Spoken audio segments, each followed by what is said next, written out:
Oi, pessoal! Hoje a gente vai conversar sobre uma história assim que chocou Istambul. É bem pesada. Oi. É um caso realmente perturbador, né? 3 jovens de 19 anos. Exato. No dia 4 de outubro, um deles, o Semih Çelik, matou 2 moças, a Iqbal Uzuner e a Ayşenur Halil, e depois, Depois ele cometeu suicídio. Uma sequência brutal de eventos ali na Turquia. muito brutal, a gente vai tentar, desvendar um pouco essa sequência, entender quem era o Semir, com base nas informações que saíram, nos testemunhos. Sim, porque os detalhes que vieram à tona, principalmente dos pais, pintam um quadro bem complexo, né? E sombrio. Totalmente. Vamos começar por ele, pelo Semir. O pai dele, Adem Çelik, contou que ele era um jovem descrito como religioso até uns 16 anos. Mas aí parece que durante a pandemia, lá por 2020, alguma coisa mudou drasticamente. O pai notou isso. Ele começou a se isolar muito, ficar horas e horas no computador. E o que ele via online é preocupante, começou a se interessar por coisas macabras, sabe? Conteúdo gore, aqueles supostos snuff movies, e até pela ideologia incel. Essa subcultura online, né? Complicado. E ele também largou a escola normal, foi para um modelo mais aberto, como se estivesse se afastando mesmo. Exato. E, paralelo a isso, já tinha o histórico de problemas psicológicos. Teve um incidente bem sério em março de 2022, né? Sim, a mãe da Iqbal ligou pro pai do Semih, desesperada, falou de um plano de suicídio dos dois.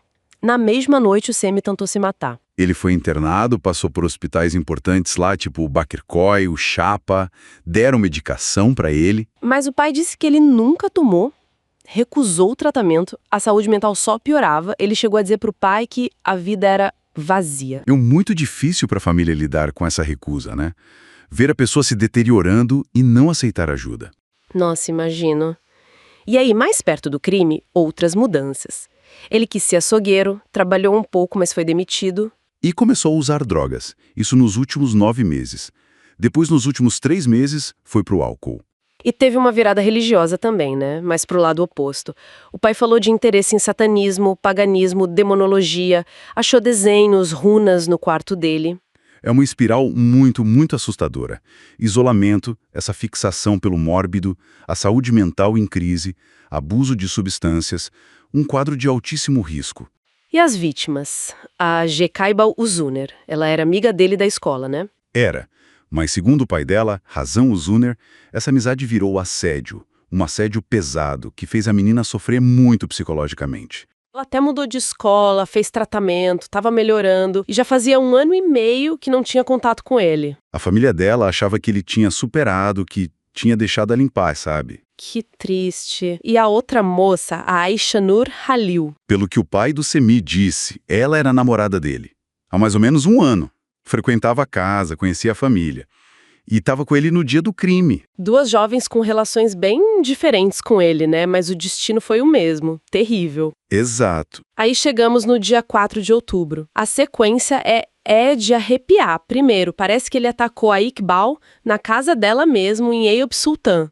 Depois, ele levou a Ayşenur para outro lugar, perto das muralhas de Edirne Kapı, em Fatih, e atacou ela lá também. E tiveram umas ligações muito estranhas nesse dia. O Semih ligou pro pai falando que a Ayşenur estava na casa dele, pedindo pro pai não ir pra lá. E a mãe dele fez uma chamada de vídeo, falou com o Semir e com a Ayşenur, que ele disse que estava no banheiro. É muito sinistro pensar no que realmente estava acontecendo ali. O ápice do horror foi nas muralhas. O Semir ligou pros pais da Iqbal. Isso, para atrair eles. Diz que tinham achado o celular dela lá. Quando a mãe da Iqbal chegou, ele jogou a cabeça decapitada da filha na direção dela. É inimaginável. Uma crueldade sem tamanho. E logo depois disso ele pulou das muralhas. Se matou. Nossa. E a investigação ainda trouxe mais coisas perturbadoras. No quarto dele... Sim, encontraram um livro Ragdoll, de um autor chamado Daniel Cole, a história sobre um serial killer que desmonta corpos e remonta de um jeito macabro. E tinha um desenho também, né? Um esboço a lápis, de um corpo desmembrado, muito parecido com a descrição do livro e com a forma como a Iqbal foi morta. Isso levanta muita suspeita sobre a influência dessa ficção, né? É assustador. Muito. E ainda descobriram um vídeo antigo, de um ano antes.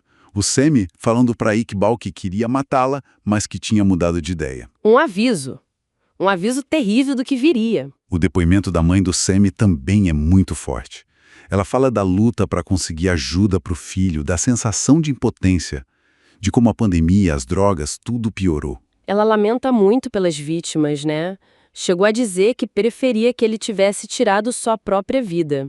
É uma dor que atinge todo mundo nesse caso. Exatamente.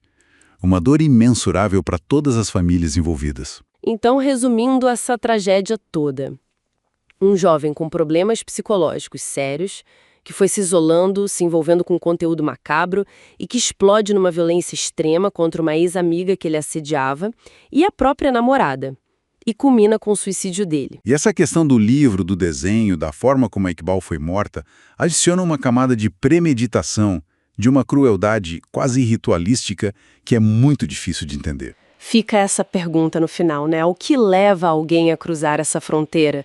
Sair desse interesse pelo sombrio e cometer atos tão hediondos? E essa linha tênue entre ficção e realidade, até que ponto uma pode ecoar na outra de forma tão trágica? São questões muito complexas, que casos como esse deixam para a gente refletir.